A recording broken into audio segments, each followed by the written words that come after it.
Hey, happy Wednesday. Tonight, I am going to review Escape from Hades, designed by Fred Manzo, with development by Herman Lutman. This is from Hollandspielle. So, come on in, pull up a chair. The Daily Dope is in the air.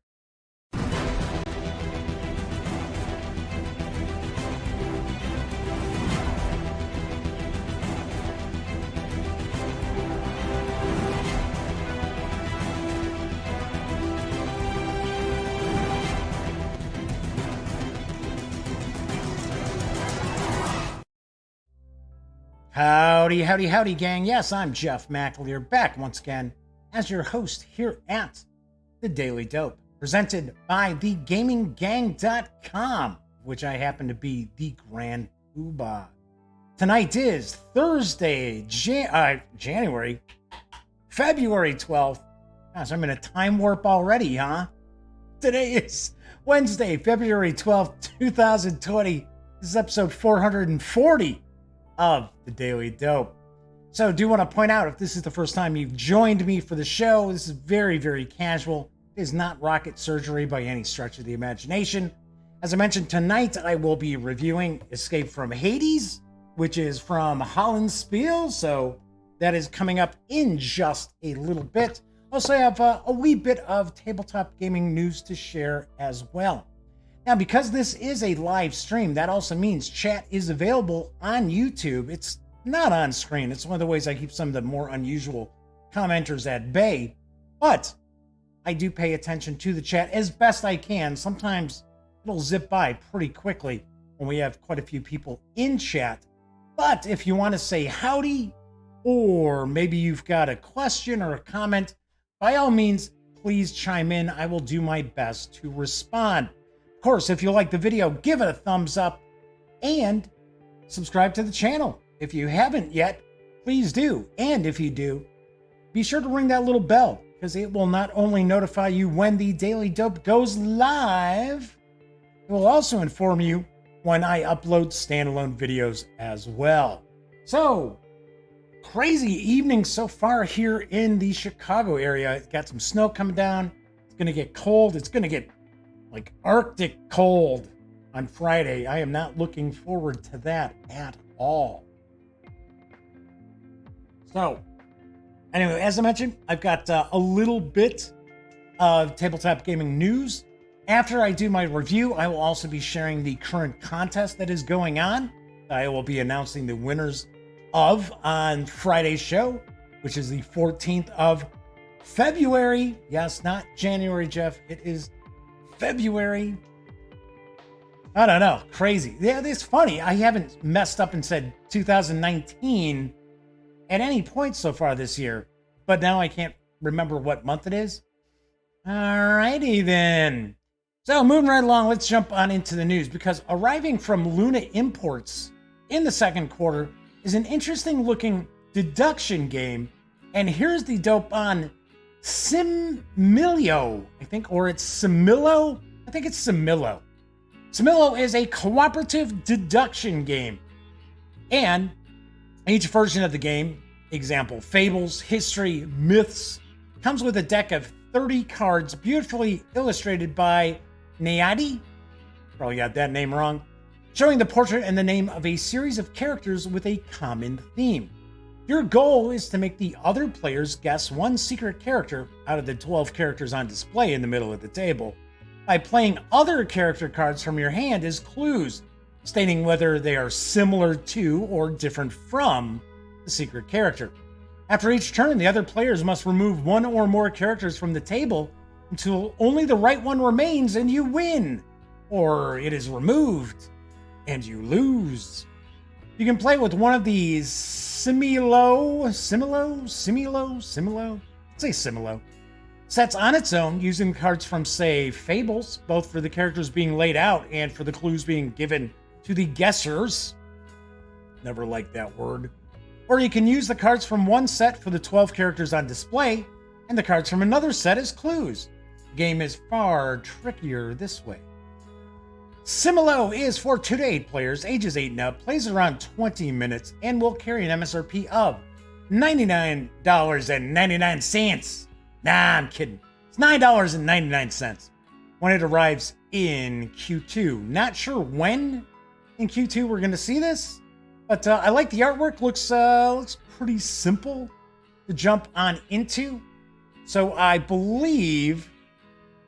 think it's originally from Horrible Games, and it is being released in the United States, or I should say probably North America, by Luma Imports. So, strangely enough, I'm going to take a quick peek here because I don't see anybody in chat, and usually we've got at least one person in chat. So let me take a look here, see what's going on, see if my chat is actually synced up to this or not. So, yeah. All right. Okay. Don't know. All right. I wasn't sure what was going on there, but it looks like chat is synced up. All right. Whatever. My next news piece, now available from Tiny Battle Publishing, is Rifles in the Peninsula. And here's the dope. There are only two forces in the world, the sword and the spirit. In the long run, the sword will always be conquered by the spirit, said Napoleon Bonaparte. Rifles in the Peninsula introduces new rules to cover unique aspects of the Napoleonic Wars, including mounted troops, formations, and the impact of the longer reload time of the weapons of the period, pistols, muskets, and rifles. The different attributes of the units, combat factors, quality, special traits, plus grenadiers, cuirassiers, and dragoons. All those goodies. Rifles in the Peninsula is the third game of Gottardo Zencani's Solitaire Rifles series, which also includes Rifles in the Pacific and Rifles in the Ardennes. The focus of this new title is on the Napoleonic Wars, so 1799 to 1815.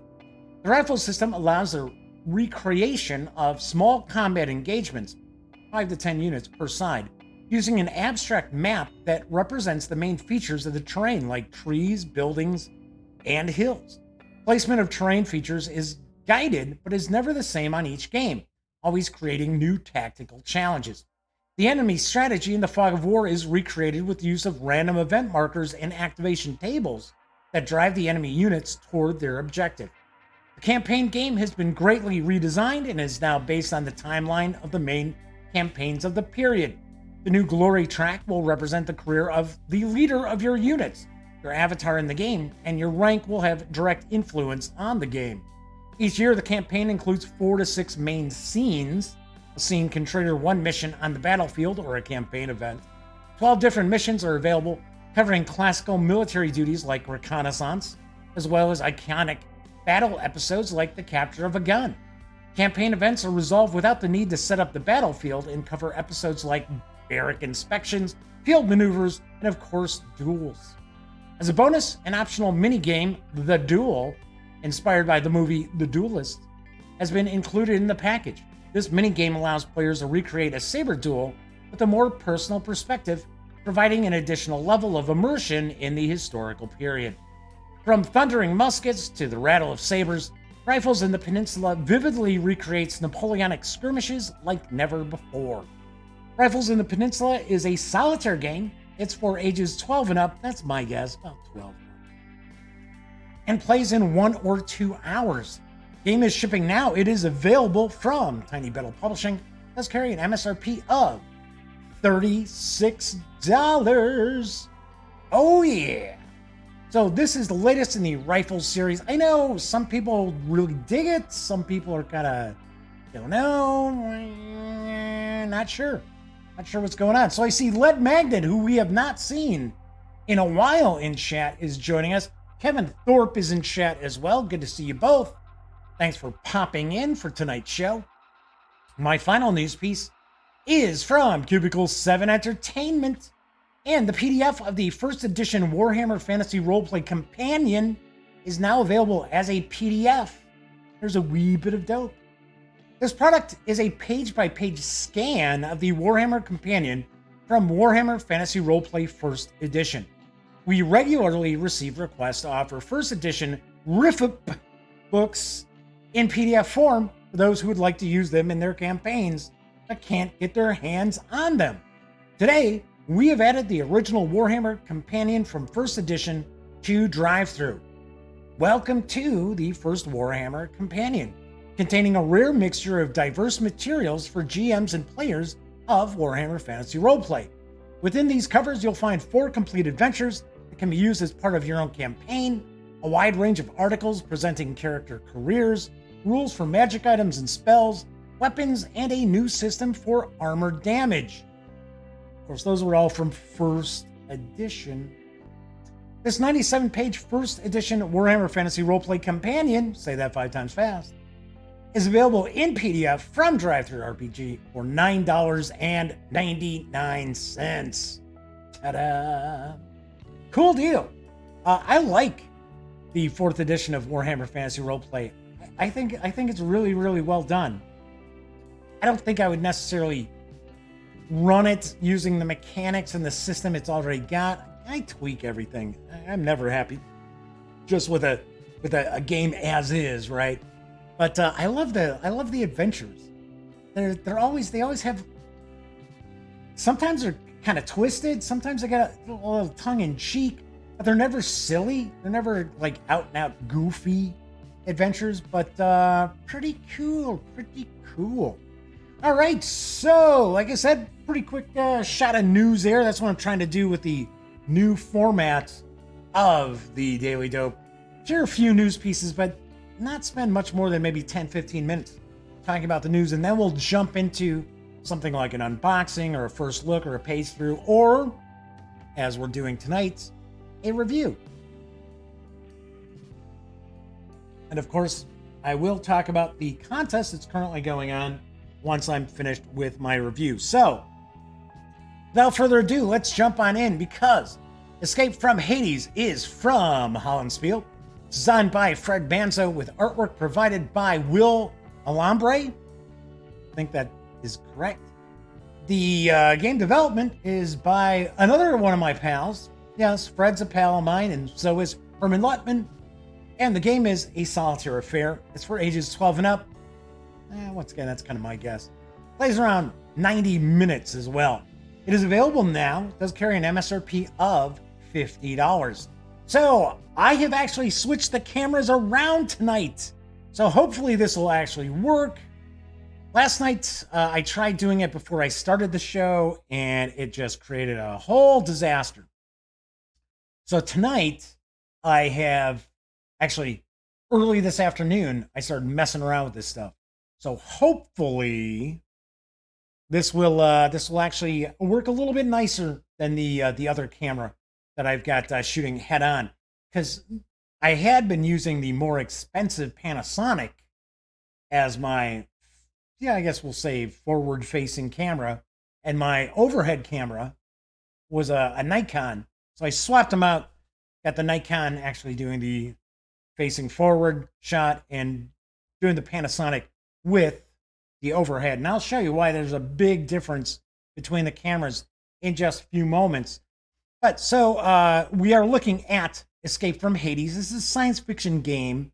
The presentation of the game is a little tongue-in-cheek, a little humorous, but the actual gameplay itself is not. It is actually it's a pretty tough game to win.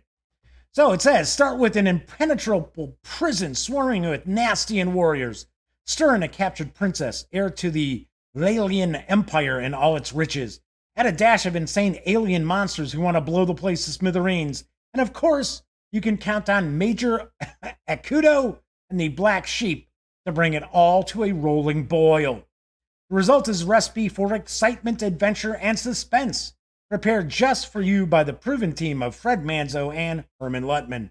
The solitaire science fiction extravaganza allows you to recreate the most daring raid in galactic history. It's a race against the clock as you make an opposed landing on the prison's cylindrical surface, destroy its defenses, shimmy in through the maintenance shaft, fight your way to the princess, then fight your way back out again, all while your ship, the Vittles, fights for its mechanical life against swarms of enemy fighters and surface defenses. They call it the hijacking of the golden calamari, but for the black sheep, it was just another Wednesday. So this came out pretty recently. It's been out for a few months. So I had gotten a chance. I played this a few times, and every time I was going to do a review, something was coming up. So finally, I'm going to share my review. Now, I do want to point out, I am not going to go through every little aspect of the game and kind of like do a playthrough of turns or anything like that, because there are a lot of little bits and pieces going on here inside the game. There's a lot of just little details that you have to keep an eye out for. It doesn't make the game very complex, but if I cover everything in this game from top to bottom, we're going to be here for like a couple hours, because we've got different kinds of aliens, we've got different kinds of troops for the black sheep, we've got different rooms, different prisoners on the prison inside the prison itself that you can release. So all different things going on. Flaming Heron's in chat. So it says they were interested to see how Escape from Hades played. Well, you'll get an idea about the game. That's pretty much. I'm going to show you how to play the game. It's not really going to be a how to play, but I will kind of cover what's going on in the game itself. So first off, I've got the rules here, and I will zoom in just a little bit here. Whoop, no, that's zooming out, Jeff. There we go. So, got the rules here. The rules are not long. They're like 15 pages of rules. So, get through this pretty easily. There are some images. I would have liked to have seen more images in the rules themselves. The rules are fairly well laid out. They're, like I said, the game is not necessarily overly complex, but I will point out, I personally thought the rules could have been a little more intuitive. Sometimes it's a little, until you play it a few times, it takes you a little bit of time to kind of go back and forth throughout what's going on in these rules. There is a nice player aid that's included that really, once you kind of have an idea of what's going on with the game, you can just pretty much play just from the play sheet, because you got sequence of play, you've got the different room breakdown of the different prisoners, the surface installations, an overview of the victuals, which is your ship. You've got SWAT units that can use these like special, like they kind of like jump to other areas. Breakdown of the victory points, and a map key on the back as well. So, like I said, not overly complex. There's just a lot of little things going on. And I do want to point out, that's kind of how Herman Lettman and Fred Manzo normally will design games. Now, I know Fred did a one of the Space Marine games for Tiny Battle Publishing. So we've got two of them were from Herman Lettman. One was from Fred. And kind of similar a little bit, but there's more meat on the bones of this design than any of the Space Marines or Star Marines, whatever you want to consider it, trilogy over at Tiny Battle Publishing. Although those are cool games, I enjoyed them. Actually, I have not played Fred's. I played the two that Herman designed, but the Invaders from Dimension X and Invasion of the 50-Foot Colossi, I want to say, I think it's, or no, it's Attack. I think it's Attack of the 50-Foot Colossi. So anyway, so we got the rules. We got the play aid. So we got a bunch of different counters, tokens, got 3 different decks of cards. So I'm going to zoom a little closer and I'm going to show off some of this stuff. But before I do that, I do want to point out this game does take up space. So I'm going to zoom back out. This does require a good amount of space on your table. So, and I have a piece of plexiglass to keep the two maps down. One thing I will mention, and I have to ding this game for it, the ink on these maps, I don't know what in the world it was, but they stink. No joke. I cracked open the box, and I was like, whoa, just a real chemical smell. And it took they're still not completely aired out. And I had thought, well, maybe I can spray them down with a little Febreze or something. And I thought, well, these are paper maps. I don't want the ink to kind of bleed or anything like that, so I didn't do that. So I left them out. I even did the old, put the fabric softener sheet in the box to try to draw some of that out. I did a charcoal shoe insert to try to draw some of that out. Still smell. So, I mean, it's gotten to the point where it's not terrible, but when I still open up this box to play the game, and it's like, kind of, ugh. So I don't know what it is. I have no idea what it is, but it's a fierce chemical smell. So it is not something that I have encountered in the past with other games. Usually, and there have been games that I've opened up and unboxed, and they've had some sort of a chemical smell. Usually it's from like the plastic pieces and stuff like that. Never had it where the ink was giving off vapors practically. That said, maybe it just was, maybe I got a bad copy. I don't know. But I do want to mention that it's, because if I don't mention it, people are going to tell me, hey, how come you didn't tell me about how stinky the maps are? I was like, don't know what to tell you. But anyway, back to what I was saying. This does take up a good amount of space. This is supposed to be the surface side of Hades, which is Inferno. This is actually the interior of the prison, which is Purgatory. So it's supposed to be a cylinder. So you cannot go from this side, this end, to that end, but you can go from this end to that end. Also, there are some letters throughout on both maps, both boards, and they do correspond. So D here corresponds with D over here. Thought that was kind of interesting, but like I said, you're going to need a little bit of space on your table to be able to play this, because you're going to utilize both of these maps. All right, without further ado, let's zoom back in. So let's show you some of the items here.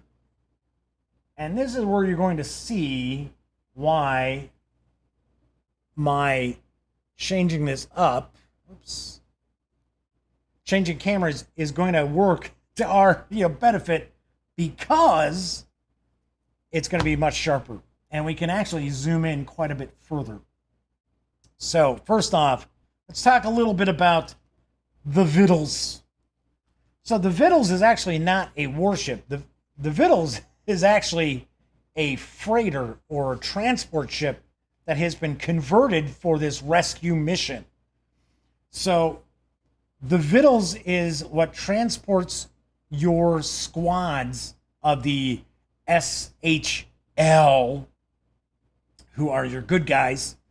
This is what's transporting them to Hades to pull off this rescue mission to save, where did she go? Princess Emily. Hello, Princess Emily.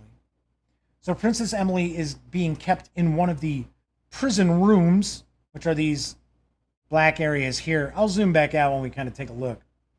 So you're going to have the Vittles, and there's two games kind of. There's a mini game with the Vittles ship, and then there's also kind of a battle game, a combat game, squad level game, as far as the actual rescue mission. So we've got Joel Adu. Sorry if I'm sure I'm mispronouncing that. Blue Panther printed games, Hollandspielle and others need to be aired out.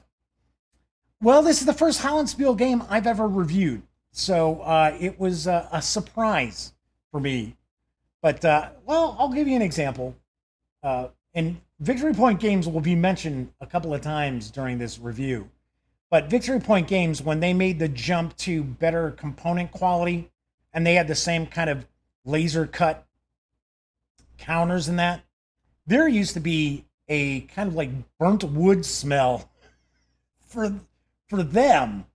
And they used to have a lot of, you'd actually have to take a little napkin that was included in the games to kind of wipe off the sides of the counters because it had this black soot on it. So I just pointing out that if you have not purchased, I guess, a Hollandspielle game previously, you might be surprised by the odor when you crack it open. All right, so anyway, I'm just going to ding it a little bit for that. I'm not, because the thing is, there are a lot of companies out there who also are small press, and they don't have that issue with their inks. So that's why I'm actually, the review score will show a little ding for the odorous maps. Anywho, so we got the vittles. So we also have this little sheet here, this card, I should say. Let's get these lined up here. So we've got these fighters that'll be attacking the vittles. And we also have surface installations as well that can be attacking the ship also. So to start off, we've got different scenarios, but the main scenario, you'll actually be able to start with some squads that are already on the surface of Inferno who are looking to try to get in to the Purgatory side. But you'll also still have a lot of your reinforcements and reserves on board the ship. So you need to have the ship in system, which is indicated right here. And you'll need to have it in system in order to be able to take people off the surface or drop people onto the surface. Here we go. I'm just double checking something, make sure that everything looks like it is in sync and in focus. And it looks pretty good. Looks pretty sharp. Anywho, so the one game that you're playing is the attack on the vittles. So this is going to take place at the beginning of each of your turns. We've got 3 different decks of cards. We've got the Nasty and Resolution deck. We've got the Nasty Surprise deck, which is for the Nastians. And we also have the SHL Resolution deck, which is right here. And we're going to utilize, especially these 2 decks, the yellow and the green decks, quite a lot as we play this game. So the first thing we're going to do is we've got 3 different fighters that are going to be attacking the vittles. And there are no dice in the game. No dice whatsoever. You will see dice icons, right? So we see dice icons here. We're actually not using dice. On the cards, you will see dice faces. Icons of dice faces on these cards as well. Kind of interesting. I thought it was a bit different for there not to be dice. I know Herman and Fred kind of like to change things up a little bit. And I know using like card resolution, I know Herman's done that in a few of his designs. And it's pretty cool. I like it. Yeah. Some people don't like it. They prefer to roll dice. I get it. So we have got the Nastian deck, and we've got the SHL deck. And when we take a look, we're going to break this down to Spaceborne and Hades-based. So Spaceborne is anything that's going on with the vittles. That's it. Spaceborne means what's going on with vittles. Anything else is going to be Hades-based. So for an example, let's say the first fighter attacks the vittles. And we've got these little hexes here, which are actually representative of various systems on the ship that can be damaged and destroyed. So first off, we're going to get Spaceborne attack, fighters +2 for the Nastians. So you'll see we have parentheses as well. we can have units that are at full strength. We can have units that are reduced strength. They're reduced like they've taken damage, they've taken casualties. You're going to actually use the number in the parentheses. So we show here attack fighters +2. Now we look at our SHL deck and we look at defense. Targeted section -3. So +2 -3, that's a -1. Hey, hooray for us. Sweet. We take no damage. So the only way that damage takes place is with a positive factor. So that'd be the first fighter that attacked. Next fighter would get to attack. Flip this over. No modifiers. Here we get, so we see no modifiers for attack. Here we get quad -3, which is a specific area of the ship here. The quad gun, which is actually the 50. They should have put 50 on here or put a Q on here. But this is the 50 caliber quad gun, which is what we use to attack units on the surface of Hades. So here we'd have no modifiers, and then we'd have all other sections outside the quad -2. Sweet. So far, so good. We haven't taken any damage from these fighters. And we'll, of course, discard these. I'm doing a discard deck with these. Or flip the last one. Last fighter is going to attack a +3. We get a -2. So they would have a +1. So +1 means that they're going to damage this area here. So we're going to flip this over. So first we had status holding, which means everything's good. When it takes damage, we'll take status failing. Now, it could have been possible. Let's say, for an example, we had gotten an attack by the fighters +3, and we got no modifiers. So that would be a +3. Extra carryover damage does not count. So we wouldn't sit there and say, okay, well, it destroys this and then damages this. It would be just the one section gets destroyed, and then we would move to here. So as you'll see, you notice there's kind of like a little pattern that connects these together as we go. So as the Vittles takes damage, we're going to continually move further down. So these are basically the shield generators. This is the 50 caliber quad railgun. These are missile launchers, rocket launchers. These are warp engines. And then this is electronic warfare. Then we've got the bridge, and then we've got living quarters. So if you lose the bridge or living quarters, that's it. Game over. You lose. Regardless if you've got any of the SHL units on the ship or not, if you lose the Vittles, you automatically lose the game. Because how else are your forces going to get off of the prison? So there's that. Kind of cool. It's kind of interesting how this works. If you're in system, like so on this sheet here, if you're in system, you can actually drop off units onto the surface of the planet. I shouldn't say planet. It's the prison. It's like this prison cylinder, like a prison base.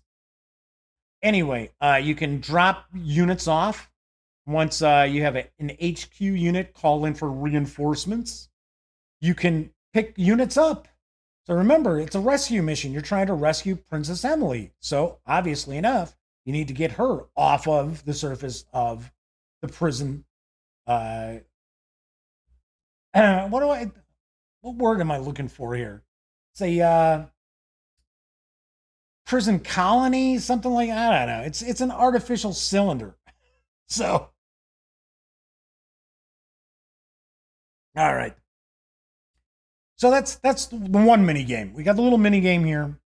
And then, of course, we do have surface installations that can attack the Vittles as well. Vittles can attack, but that's the last thing you do in your turn. So the first thing that takes place is actually the Nastians get to attack the ship. Once you've done that, then you're going to check the Nasty Surprise deck. So here's the Nasty Surprise deck, which is also a timer. it's used as a timer for the game. So once you run out of cards in the nasty surprise deck, the game is over. And hopefully you have gotten everybody off of the planet or off of the prison surface, gotten everybody back on a ship before you run out of cards. Now, if you run out of cards and you haven't gotten everybody off the prison, that doesn't mean you automatically lose. There are victory points that you tally up at the end of the game to see how well you did in comparison to the historical mission. So you're going to flip over the nasty surprise. Then what you look at, first thing you do is you look at these letters. So here we have I and J. Remember, I had showed you, here we have a C, that we've got these different lettered areas on both the Inferno surface and the Purgatory prison side. And if you flip this over and you do not have a installation, an SI, on one of these spots, you're going to actually reach in. You're going to have an opaque container. There we go. Look, you haven't seen Lego Batman in a while. You reach in and you will put a new SI out. So for an example, this is the radar dome, which would go into I, and then it would stay in I. There is a list telling you what all of these different things do. That's what's on this player aid here. And it comes in really, really handy. So we've got different surface installations that are going to attack the ship. We've got others that are just going to bring more Nastian units into play. That can take place as well. In fact, the radar dome is one of those. No, actually, the radar dome brings out a new fighter. That's what the radar dome does. We have some elevator systems that pop up as well. So as you're playing, all these new things are going to pop up that have to be defeated or avoided. So we've got that. So that is effectively what's going on as far as with the surface installation. Now, if there's something already there, then you're not going to replace it. Or if there's a surface installation that you've destroyed, pop there, then you do not replace it. So it's not as if it's just a constant, you blow stuff up and there's always something replacing it. No, not as far as the surface installations. But then here we also get what's going on as far as kind of a special event.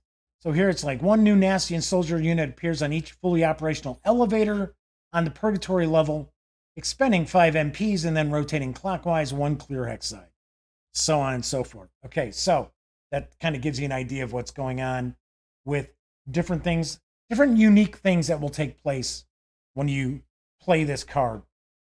We also have what's known as these directional indicators, preferred directional indicators. Strangely enough. So we've got one that's for Inferno, we've got one that's for Purgatory, and all you do is you simply flip over, oops, wrong deck. Flip over here, we get a 6. See how we got the little die icon down there, the die face? So we would do this. So preferred direction is facing northeast. Then we'd flip over a card from the SHL deck. That's also a 6. So that would also get northeast. So what happens when you generate these units? When you're generating new like Nastian soldiers and things like that, or you're generating SIs, the surface installations, this is going to show which way they're facing. So as you see, this is one of our units. It's got an arrow and then a 5. That's showing that's their movement is 5 movement. But the arrow also shows which way you're facing. So you always have to have a facing a hex side. All right, so you're going to have that as well. I'm going to zoom back out a little bit so we can take a look more at the prison side here. Give you a little bit of a better look. All right, come on. Okay, there we go. And we'll make sure that's in focus as well. Okay, so as an example, this is kind of a room. This is a room here. This is room number 9, and this is where the door is located. So this is the prison, and these are like rooms of the prison. The rooms that will have numbers to them too. So we've got 8, 9, 10 is what you see here. So we're going to have in each of these rooms these little counters, which once we go into the room, we get to see what it is. Oh, that would not be good. But what we're trying to do is we're trying to find the princess. And there are some other things in here that we can find as well. There's the loot. There's the golden idol. There are other prisoners. There are different rooms that we can find. We have the engine room. The engine room is always going to be known to us. So what we do is to start the game, we're going to generate a location where the engine room is. Reason why we need to do that is because I just flipped one over. This is one of the prisoners, one of the monsters who, if they get away and they get into the engine room, they're trying to blow the place up. So they're trying to blow up Hades, and they don't care if you're on it. They're just going to blow it up anyway. They don't care.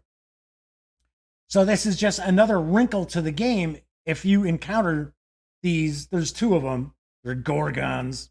One's Medusa, and the other is, I want to say, Zulo, something like that is the name.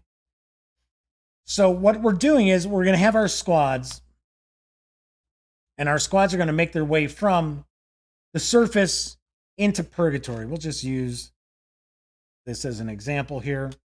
Now, for the SHL, the good guys, you cannot stack. But with the bad guys, right here, the Nastians, you can actually stack a couple. They've got a couple of officers as well that can pop out, and they can stack with their units as well. So hey, Kabuki Kid's popping in. Good to see you, Kabuki Kid. So as we take our squads through, we're going to take them. So for an example, right? So we activate and we're going to move 5. Then we have to pay extra to open up the door. So let's say let's just grab something a little bit different. Then we can move in and see what it is. And we flip this over and it would show that this is the, railgun ammo. And it's like, well, hey, well, what does that do? Well, thankfully enough, you got your handy dandy little room here that says, when revealed, damage highest numbered operational railgun. Explosion attacks any unit adjacent to doorway. Resolve as a fresh Nastian shock trooper. Remove this counter. So you'll run across different rooms like that you can shut stuff down. You have some characters who can do science rolls. So you do start off with a professor who can do science rolls on different rooms. You have these aliens that they're pacifist aliens. There's 2 of them that you could possibly find, and they will do science rolls for you as well.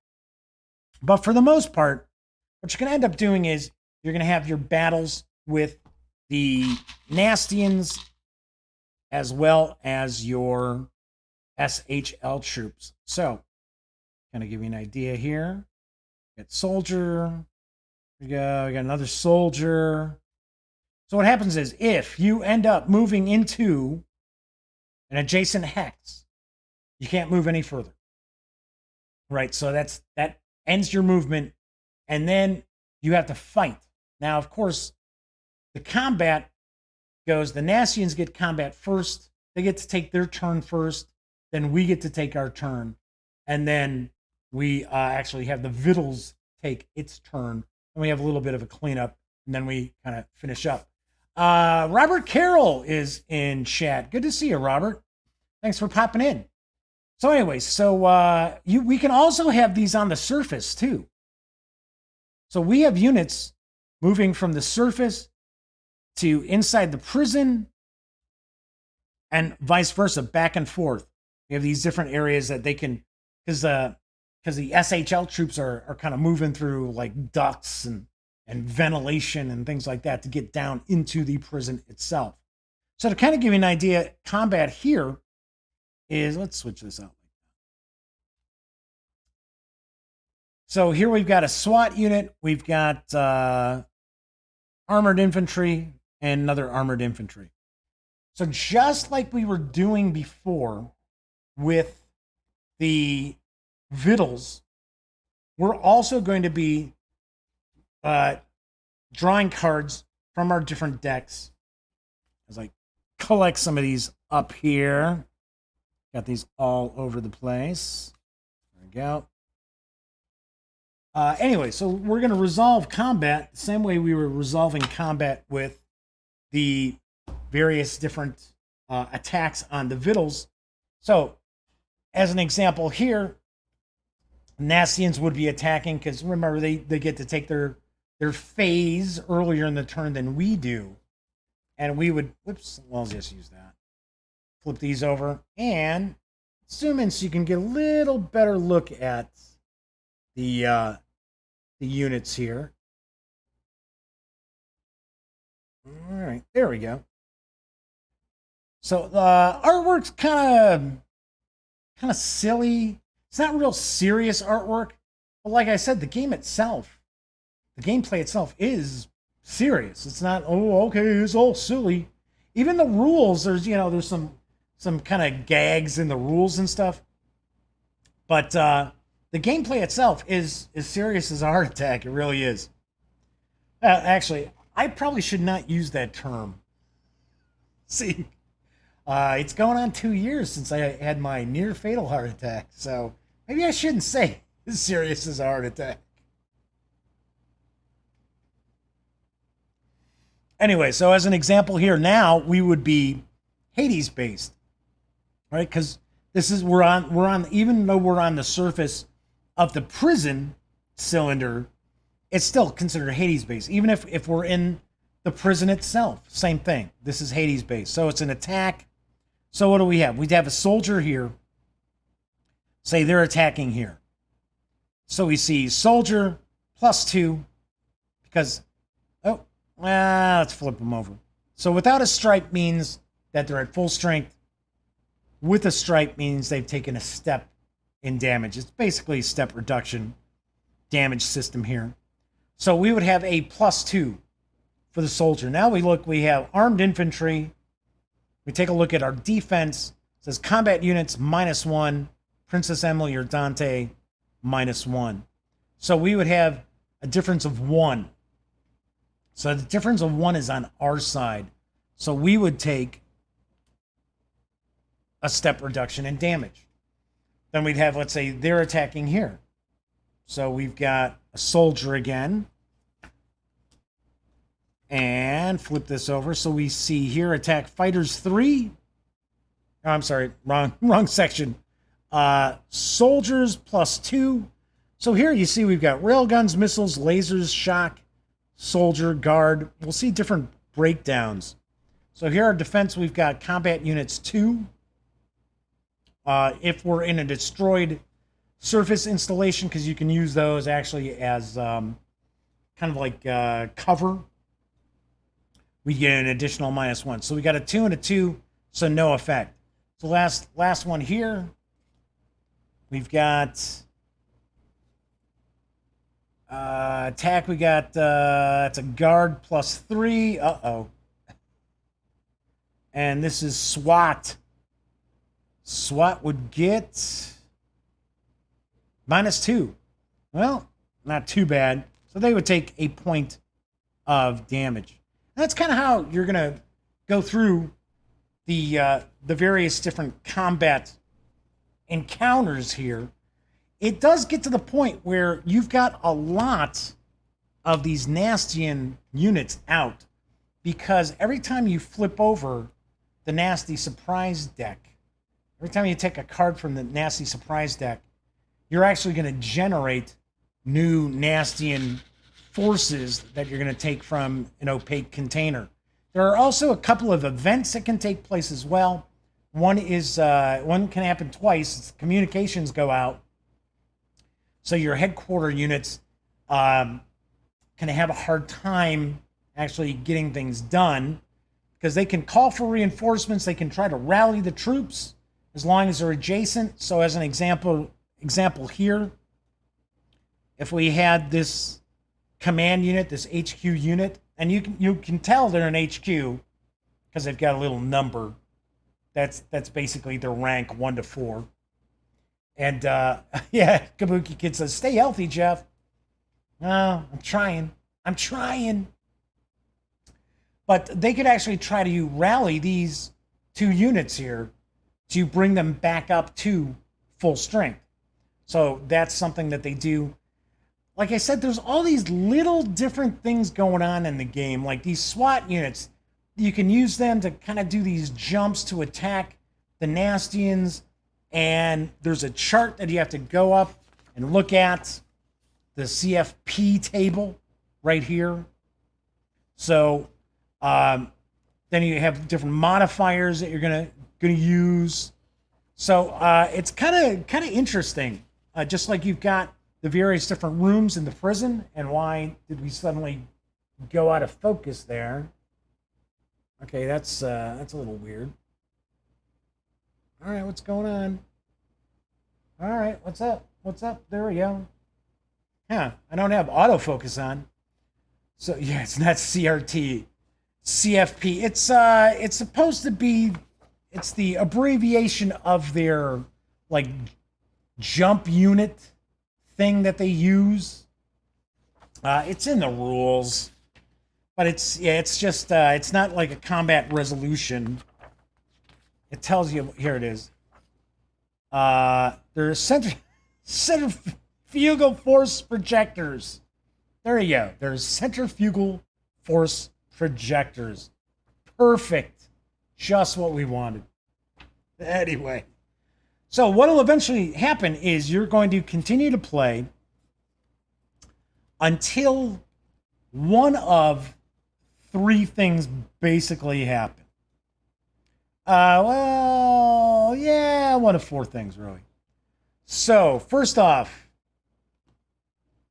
if the Vittles gets blown up, game over. That's it. Done deal. Not going to win this. Because you've got no way to actually take anybody off of the surface. So that's one way. If these Medusa baddies, these prisoners that you accidentally release when you go and possibly find them in one of the prison rooms, if they get to the engine room and blow up the engine room, then the whole place goes up and you lose. So that's another way.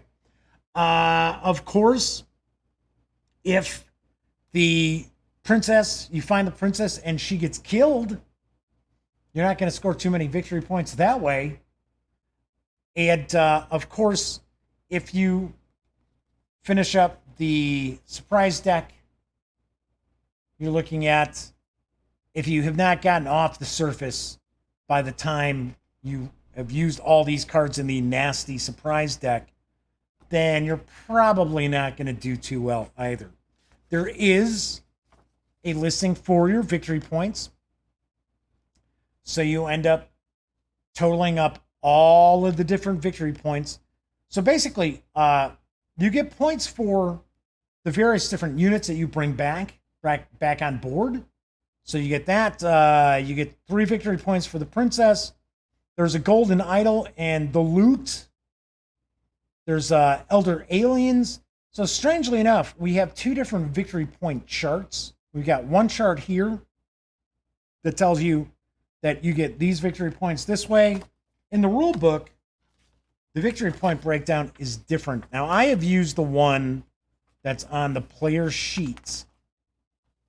So here we see we get 2 victory points if we got both elder aliens.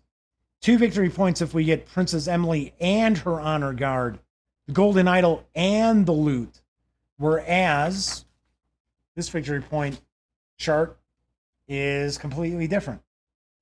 So I went with this one instead. So, and that's, it's not that big a deal. So what you end up doing is when the game finishes up, you're going to total up your victory points, and you're going to compare it to this list right here for your final score, see how well you did, and if you get 13 or less, you really suck. And one of the alien officers gets a promotion. But if you score 27.5 or more, it is a legendary victory, which is the historical result. So, as I mentioned, a lot of different little things going on. Little units have different abilities. When you're doing your combat resolution, you look to see based on what they are. So we got, so for an example, your combat units, we got Princess Emily, Professor Dante. And one thing I do want to point out is if you have, so for an example, when we're doing the Vittles attack, if, say, for an example, the attack finished up at like -1 for the attacker against the Vittles, nothing happens. But in the combat that we've got for the different units on the surface, if, say, for an example, this was an attack here and it was a 0 modifier and they were attacking these guys, and this was a -2, that would actually end up being 2 against this attacker, and they would be removed. They would be eliminated. So there are losses for the attacker as well as the defender sometimes. So I like that. I like that quite a bit, because there's times you got to remember, you just keep getting all these guys keep popping out. Normally you're going to have about 4 or more of these Nastian new Nastian units popping up each turn. So you really are kind of going through a meat grinder with all of these. So I do like the fact that, bad modifiers, you can see the attackers get wiped out. The defenders just standing there going, yeah, So anyway, that is effectively pretty much Escape from Hades from Hollandspielle. Kind of zoom back out again, give you a better look at all of this once again. There's a lot in this. I am gonna have to learn to keep my hand like away from like that, right? So I'm gonna have to make sure, because the two cameras are set up a little differently. But anyway, so this is Escape from Hades. Let's swing on over to the other camera, and I will share my final thoughts and give this a review score. There we go. Anyway, like I mentioned, this is the first Hollandspielle game that I've had an opportunity to check out. And overall, I'm pretty impressed. Yes, even with the smelly maps. Like I said, that just surprised me. It was kind of like this chemical, rotten, eggish kind of smell. I survived. I played the game. Give me a break. Try and say that 3 times fast. I always say 5 times fast. What was it? Centrifugal something. Projector? I know it was a projector. Anyway, so funny enough, this game sort of reminded me, and like I said, I've never played any of the Hollandspielle games before. This sort of reminded me of a Victory Point game title when Victory Point Games was sort of like at their apex, right after they, not right after, but they had changed the product quality, the component quality, because I know a lot of people wouldn't touch them when everything just came into Ziploc bags and stuff like that. We did. Gaming Gang, Elliot and I, we reviewed a lot of stuff from Victory Point Games. So it kind of reminded me back when Victory Point Games had like all these really cool games before they started releasing like good stuff and oddball stuff that came out of like nowhere. But really, really like it. Once again, Fred Manzo, Herman Lutman, so you know there's going to be chaos. But it's not just chaotic nonsense. It's chaos with a purpose.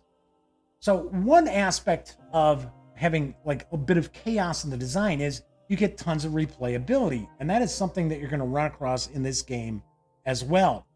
You've got the 12 different prison rooms that you're going into, but you're not always going to have the same exact other locations, right? So there are more than a dozen of these counters. So what you do is you make sure you put aside the princess, the loot, and the idol, and then you just take 9 others. Well, I should say you take the engine room and then 8 other counters, and you make sure that they're kind of shuffled up. You know what the engine room is going to be, and you place those in. So you're not always going to run across the Gorgons who are going to try to blow up the engine room. You're not always going to run across the alien elders. One thing I also like about the game too is that there's a bit of a push your luck element as well. So you can find the princess early and decide, okay, let's bug out. But you may not score a lot of victory points because you get the extra victory points for the other, like the loot and stuff like that. So there's a little bit of push. How long do you want to try to stay on this prison cylinder? You know, pushing your luck as far as, okay, well, you know, the tide can turn pretty quickly as well. So you also have the ability to call down reinforcements when things get tight, but you only have so many units you're going to be able to utilize. And if you kind of get caught up in a meat grinder, it's going to be pretty tough to pull off a solid victory point score. So all in all, I really enjoyed this. I thought this was an excellent design. It's a lot of fun. Like I said, it comes across as being kind of more tongue-in-cheek than it actually is. Game plays very seriously, and it's a lot of fun. It is a challenge. It is not easy to win this game. I just ding it a little bit because, like I said, I thought the rules could have been a little more intuitive. Not much, just a hair. It just seemed to be off a little bit. Where I felt like I was trying to like backtrack and look things up a little more than I wanted to. First couple of times I played, and of course, I give it a little bit of a ding because of the stinky maps. So, sorry, Hollandspielle, gotta be honest. So on a scale of 1 to 10, I give Escape from Hades a very, very solid 8.7. I enjoyed it. I think it's a lot of fun. It's a great solitaire game. There is no 2-player variant, you want to mention, which doesn't bother me. Usually I find a lot of times when you've got a solitaire game and they throw in kind of a 2-player variant, 2-player variant's not very fun. So I'm glad Hollandspielle and Fred decided to stick with just going a solitaire route here. Of course, this is available now. It does carry an MSRP of $50. So, Viper Dave popped in. Good to see you, Viper Dave. And no, Flaming Heron, there was no gas mask provided with the game itself. So, someone earlier in chat had mentioned that is an aspect of Hollandspielle games. You got to air out the maps, the paper boards, you know, paper maps. That I was not aware of. I had not encountered that aspect of printed maps in the past. So, I mean, yeah, it is what it is. Anyway, do want to mention, I started to zip along last night, and I forgot to talk about the contest that's currently going on. And let me share this once again. So, this is mainly for fans of role-playing games, but on Friday, I am going to announce the winners of 8 different PDFs. So, there are 4 PDFs that you can choose from. One is the Alien role-playing game from Free League Publishing. The other is Fate of Cthulhu, which is from Pinnacle Entertainment. We've got Odyssey of the Dragon Lords, which is from Modiphius Entertainment. And then we have The Expanse, which is from Green Ronin Publishing. So those are the 4 that are available. I am giving away 3 PDFs to followers on Twitter, and there is a special contest tweet that you just simply have to be a follower on Twitter, like the tweet, retweet it. Boom, you're in the running. Next, there are 3 copies that are going to be given away to people who subscribe on YouTube. All you got to do is be a subscriber to the channel and simply thumb up one of the videos, comment on the video. Doesn't matter what video it is, just has to be a nice comment. Somebody's being a jerk, I'm not going to be like, yeah, you're in the running. So I'm going to be choosing 3 people from that. And then on Friday's show, which is February 14th, I will choose 2 lucky viewers to win a PDF as well. You can choose whichever of the 4 you like. So if 4 people want Alien and the other 4 people want Odyssey of the Dragon Lords, works for me. Everything's cool. That's all very cool. So, so Kabuki Kid on the box, it should say included sticky maps. Yes. Some people enjoy sticky rice. Why don't you enjoy some stinky maps? Yeah, they're like I said, they're just kind of stinky. So anyway, yes, total selling point. Fleming Heron says, I'm really interested to see the games people choose because they're all outstanding products. Well, that's why I kind of went out of my way to make sure that we had some cool RPG PDFs to give away. And I couldn't. Okay, so the reason why I like to do the PDF stuff is, number one, I don't have to deal with shipping. Shipping's a pain. And usually when companies are like, oh yeah, well, we'll do a giveaway for a copy of our game, they send it to me. It's like, why did you do that? That just means I've got to send it out. Just wait, I'll tell you the person, give you their address, you can mail it, right? You can send it. You got to send it anyway. I get to spread the love a lot more doing this. So, and plus, you got to remember, even though I didn't point this out earlier, if you're a follower of the show, if you watch quite a bit, or if you visit thegaminggang.com, you already know that the Daily Dope and thus the Gaming Gang 2 happen to be affiliated with the Drive-Thru RPG website. So when you're making a purchase, if you've gone and used one of our banner links from thegaminggang.com, get a little portion of that sale. I use some of that a lot of times to actually provide us with some contest PDFs as well. So anyway, Kabuki Kid says if they win, they are snagging Alien. Yes, actually, Sammy reviewed it. She loved it. She thought it was great. She thinks The Expanse is awesome as well. So, and I just sent her Odyssey of the Dragon Lords to review. But that's like 460 pages, so it might be a while.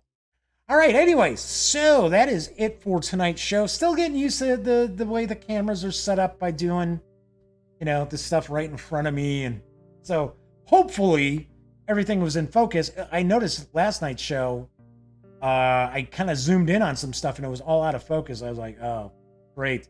I was so busy, talking about whatever it was, I didn't notice that it was kind of out of focus. So tonight should have been a bit better, and we got the different camera now. Now we can kind of zoom in a bit closer as well. All right, so that is it for tonight's show. As I always like to point out, if you like the video, please give it a thumbs up. And of course, subscribe to the channel. If you have not subscribed, please do. If you do, ring that little bell, because it will notify you not only when the Daily Dope goes live, also show you when I actually upload standalone videos as well. So, of course, everybody who hung out in chat, thank you very much for keeping me company tonight. If you watch after the fact, even if you're watching on Memorex, got a soft spot in my heart for you too. Appreciate anyone taking some time out to give a watch.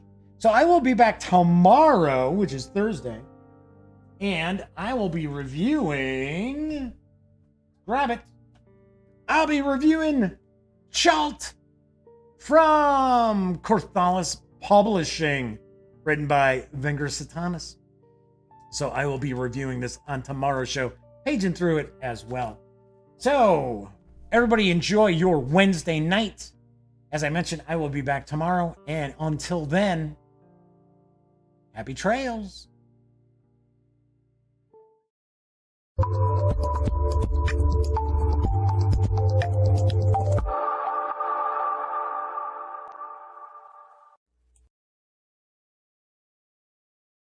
Oh, you're still here.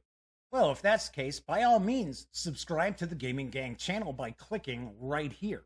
And of course, if you want to catch up on past episodes of The Daily Dope, check out this playlist. And if you'd like to see what YouTube's recommending you take a peek at from the channel, just give a click right over here. Of course, I'm Jeff McAleer, and once again, thank you very much for watching.